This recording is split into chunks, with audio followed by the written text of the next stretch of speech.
Hello, everybody, and welcome to the Soul Shook podcast. I'm your host, Kimmy Malay, and I'm completely unprepared today, as usual. But we are going to talk about addiction and how to really, fully, truly heal addiction. And I can tell you, this is going to be a little bit of a rough one. So, if you don't know me, if you've never met me, I have two very different sides to my personality. I have one very gentle, nurturing, kind, giving side. And I have another side that is very tough love, or some might say a little bit abrasive. So you're probably going to get a little bit of both in this podcast or episode. And because there's a lot to cover here, and my thoughts on addiction, as is most of the topics that I speak about, I have unorthodox beliefs in relation to them. And that's just who I am. You know, I go against the grain, and I have to share from my own experience what has really worked for me and what I have learned through my own experience and research. And so addiction is such a big problem now, and it's something that I've personally been through, although I can't say, that I've been through whatever your addiction is. So if you're watching or listening to this and you're struggling with this, I understand that your journey is different than mine. But I still feel that I have some value that I can provide you with despite that. I think that when it comes to addiction, there's something that I really, first and foremost, that is something that I very strongly disagree with when it comes to rehab facilities and the conventional approaches. So, and just a quick caveat, I am not a professional of any kind. I have no certifications or degrees, and I do not profess to heal anyone. So just sharing my own beliefs and experiences. Talk with your doctor, make your own informed decisions. But I disagree with this expectation of relapse, because I feel that it sets us up for failure. I really do. I think that ever since this kind of became a thing, to expect relapse, I have seen a lot less success in with addiction through conventional methods, because, and this is something that runs rampant in my family, in my background. So my experience isn't just with myself, many others, and I've done lots of courses and read a lot of books, and my research has gone on for years and will continue to expand. But the conclusions that I've come to this point is that expecting a relapse is not helpful. Not helpful. It's setting others up for failure. I've never understood how expecting the opposite of what you're trying to achieve is supposed to somehow bring great results. I think that this does damage to the mindset, and it gets people in the mindset of, it becomes a self-fulfilling prophecy, because if you expect a relapse, then what do you think is going to happen? So, think about that, really, because how many people would perhaps not have relapsed had they never heard that? Never heard that. So it becomes an excuse. It does, and a very quick slippery slope of, well, I was told that, relapse is going to happen. And then you enter this cycle of clean, dirty, clean, dirty, clean, dirty, because, and so then it becomes slip-ups, are chronic, and it's like this every other day slipping up because we have now allowed that in the psyche. We've given ourselves this slack of, if you slip up, it's okay, it's to be expected. And I just disagree with that. The way that I view slip-ups is, I'm someone who's been on both sides of addiction. I've been the addict, and I've been the one trying to help the addict. And so as someone who's been on both sides, I feel that what helped me is realizing that slip up or not, the reality and truth of it, and here comes the tough love part, is that you are making the sober, conscious decision to get high. Sober and conscious, and yet still making that choice. And the reality is, it's a selfish choice. It's a sober, conscious, selfish choice that doesn't really care who it's hurting. And I get it, because you're thinking, but you don't understand. The pain is so great. There's so much pain. What am I supposed to do? And you don't understand. The craving's so bad. Well, the craving's so bad because you don't know how to manage the pain. And that's why the craving's bad. So the key is to let pain in. I know that's not the answer you wanted, but it's not the answer I wanted either, believe me. But the truth is that relapses are selfish. And that's just my opinion on the matter. This isn't to say, okay, that if you relapse, that don't take it to that place, where you go, oh, everything is just, nothing matters anymore. It was all a waste. And then you take yourself down this rabbit hole of where it's like, I'm worthless now, I should just give up, blah, blah, blah. I know, I've been there. So if it happens, it happens. It doesn't take away the truth that it was selfish, okay? We get that now. But, so move forward. Do better though. That's the thing, is you have to be expecting better of yourself. And in terms of better, not perfection, but just at least progress.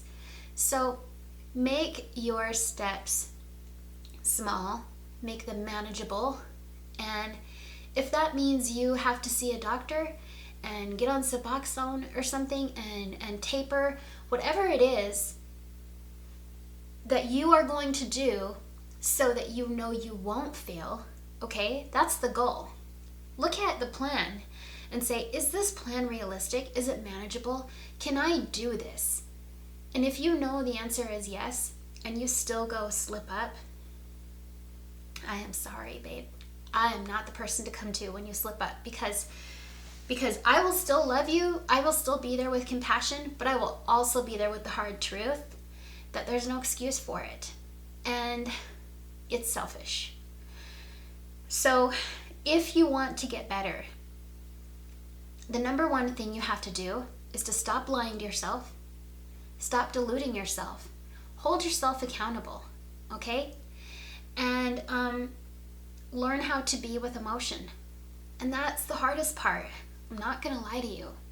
It is the hardest part, because for those of us who have spent a good portion of our life not knowing how to process emotion or be with it, it is excruciating. Like, it can feel like you're gonna die if you have to feel emotion. I can promise you though, it's not gonna kill you. It is going to hurt. It is going to hurt. But you need to remember that hurt is temporary, and you're gonna be amazed that the more you do this, the more you allow these emotions to come in, you will get to a point where it won't be like it used to be, right?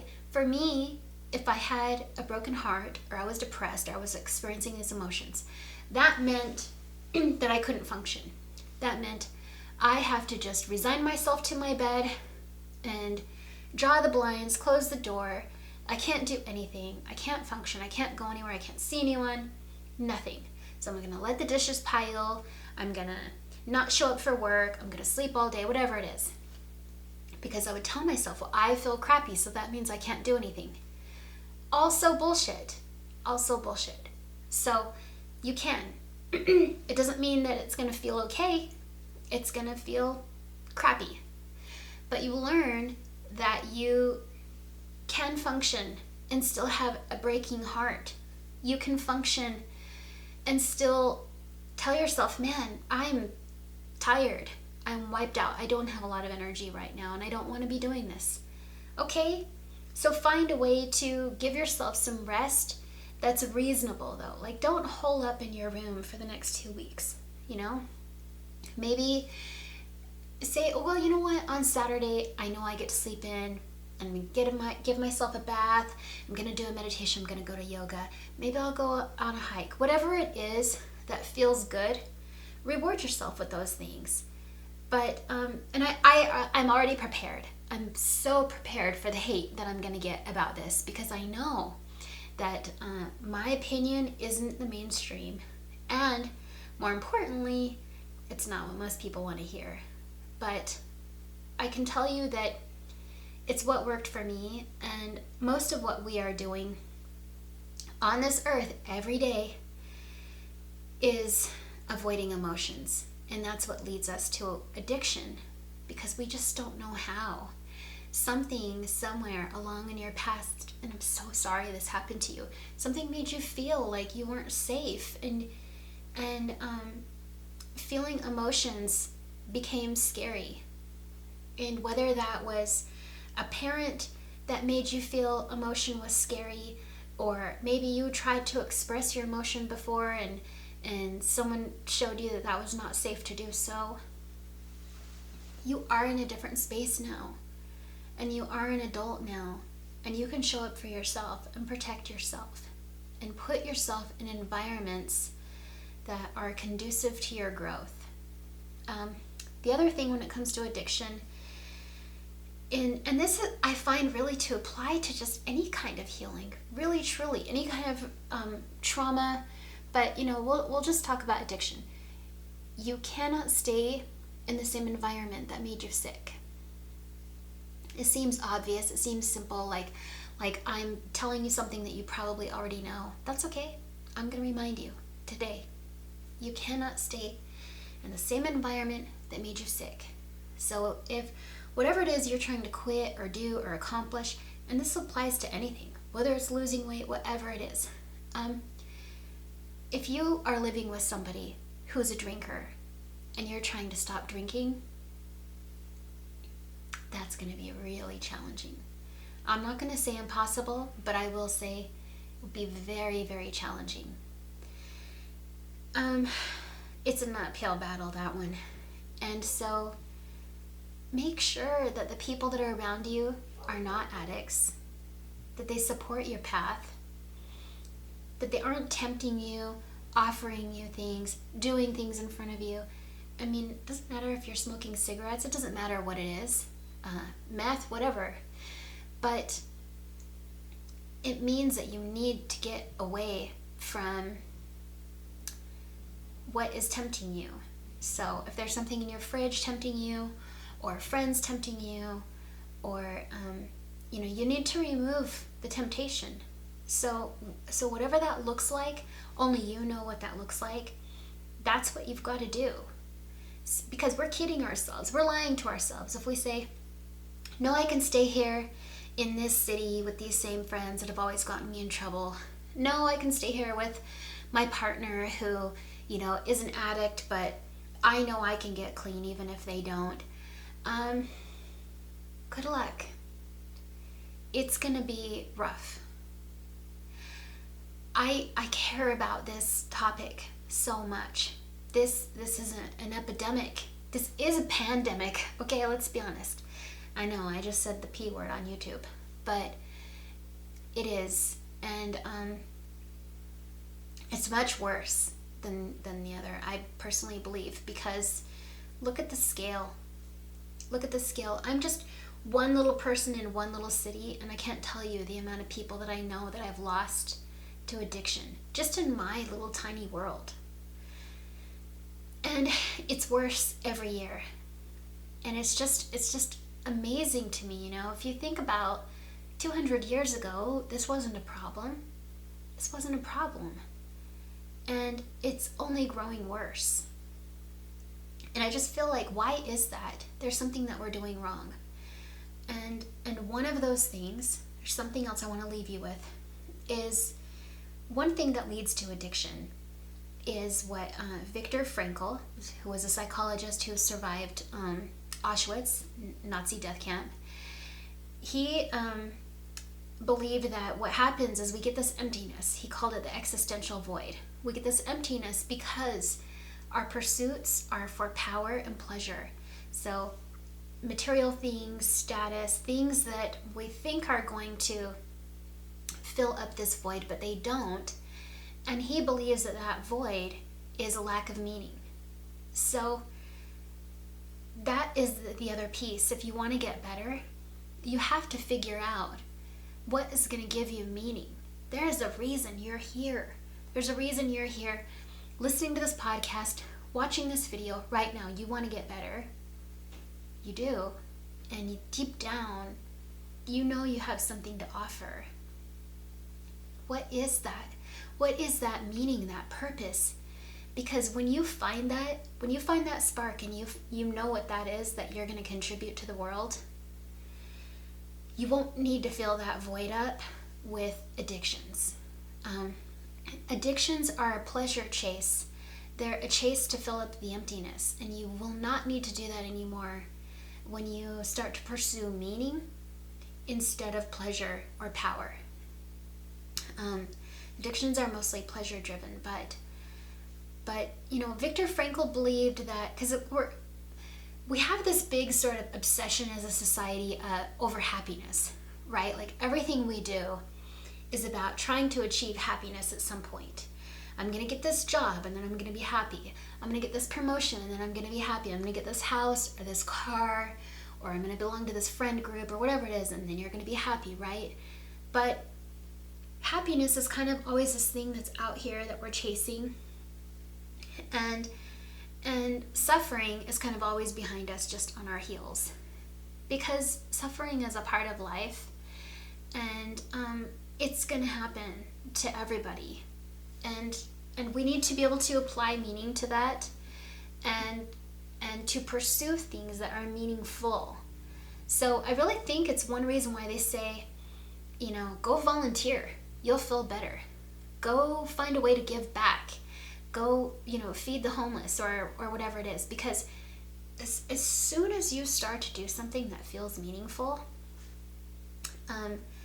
you're gonna start to actually feel that void fill up.